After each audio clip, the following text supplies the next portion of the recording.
कृष्णमय हो जाए।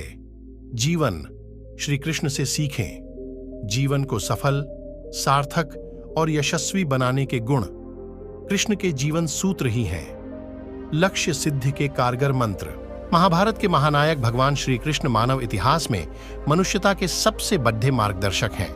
उनका गीता उपदेश जीवन प्रबंधन का अनुपम ग्रंथ है और उनका व्यक्तित्व कृतित्व गीता की साकार और प्रेरक कसौटी।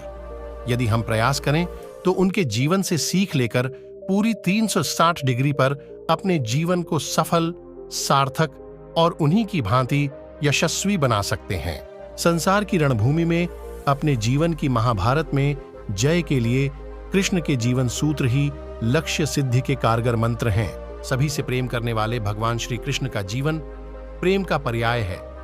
वे मां, पिता, भाई बलराम, सखा अर्जुन और गोपियों सहित प्रकृति मात्र, यहां तक कि पशु पक्षियों से भी सदैव प्रेम करते हैं। कवि रसखान ने कृष्ण के प्रेम को अभिव्यक्त करते हुए लिखा है कि शेषनाग, गणेश जी, शिव, विष्णु और इंद्र जिनकी महिमा का निरंतर गान करते हुए, जिन्हें अनादि, अनंत, अखंड, अछेद व अभेद्य बताते हैं। वेद से नारद तक और शुकदेव से व्यास तक सारे ज्ञानी और साधक जिनके स्वरूप को जानने का प्रयत्न करते रहते हैं मगर जान नहीं पाते। ऐसे परम परमात्मा जब मानव रूप में श्री कृष्ण अवतार ग्रहण करते हैं तो ग्राम्य बालाएं महज एक दोना भर छाछ के बदले उनसे नाच नचवाती हैं और प्रेम के वशीभूत कृष्ण उनके समक्ष नाचने लगते हैं। श्री कृष्ण सिखाते हैं निश्चल प्रेम हर क्षण को सुख से भर देता है और पशु पक्षियों सहित पूरे परिवेश को आनंदमय कर देता है। हर समय मुस्कुराने वाले श्री कृष्ण का समूचा जीवन संकट, संघर्ष और चुनौतियों की कथा है। उनका जन्म कंस के कारागार में हुआ। जैसे तैसे नवजात कृष्ण सुरक्षित गोकुल पहुंचाए गए, मगर बड्ढे होने तक पूतना सहित अनेक राक्षसों ने उन पर घात लगाई। जरासंध के भय से उन्हें कुटुंब सहित मथुरा छोड़कर द्वारका बसानी पड़ी। महाभारत का युद्ध हुआ जिसमें उनकी इकलौती बहन सुभद्रा के पुत्र अभिमन्यु की निर्मम हत्या हो गई। गांधारी ने कृष्ण को उनके कुलनाश का शाप दिया और कृष्ण की आंखों के सामने उनका सारा कुटुंब आपस में लड़कर मर गया। मतलब आदि से अंत तक बहुत कुछ अप्रिय व कष्टदायक घटा। बावजूद इसके कृष्ण की आंखों से कभी आंसू न निकले। हर प्रतिकूल परिस्थिति में कृष्ण सदैव मुस्कुराते ही रहे। ईश्वर होकर भी साक्षी भाव से दृष्टा बने, सब स्वीकारते हुए सहज बने रहे। श्री कृष्ण सिखाते हैं जीवन में कितनी भी प्रतिकूल परिस्थिति क्यों ना हो, उसका मुकाबला मुस्कुराते हुए ही करना चाहिए।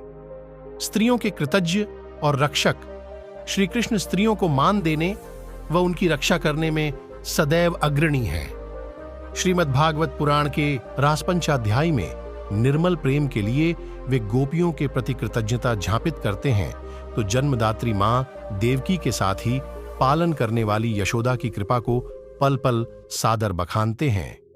वे भीम को प्रेरित कर स्त्रियों को बंदी बनाए रखने वाले जरासंध का वध कराकर बंदी स्त्रियों को मुक्त कराते हैं।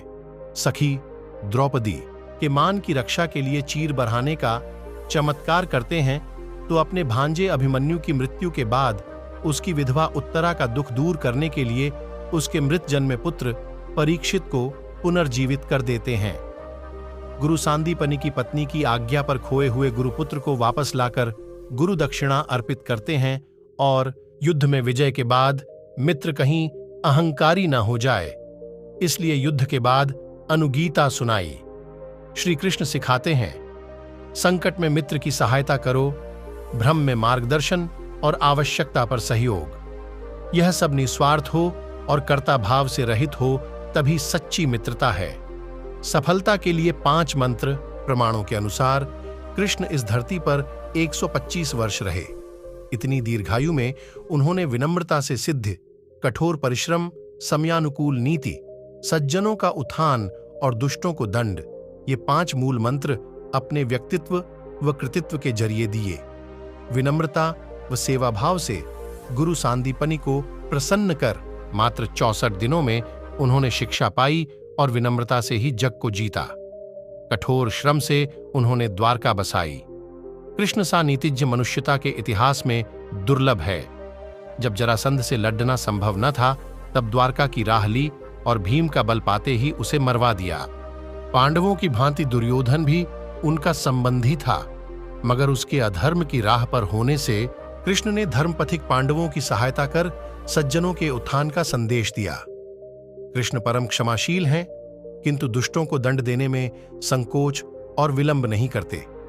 बचपन में अनेक राक्षसों के वध के अलावा कंस, शिशुपाल, शाल्व से लेकर उनकी प्रेरणा से किए गए दुर्योधन, दुशासन, कर्ण व शकुनी के वध उनकी इसी कल्याणकारी दंड नीति के उदाहरण हैं। ऐसे ही मजेदार कहानी जानना चाहते हो तो हमारे चैनल को सब्सक्राइब कर देना।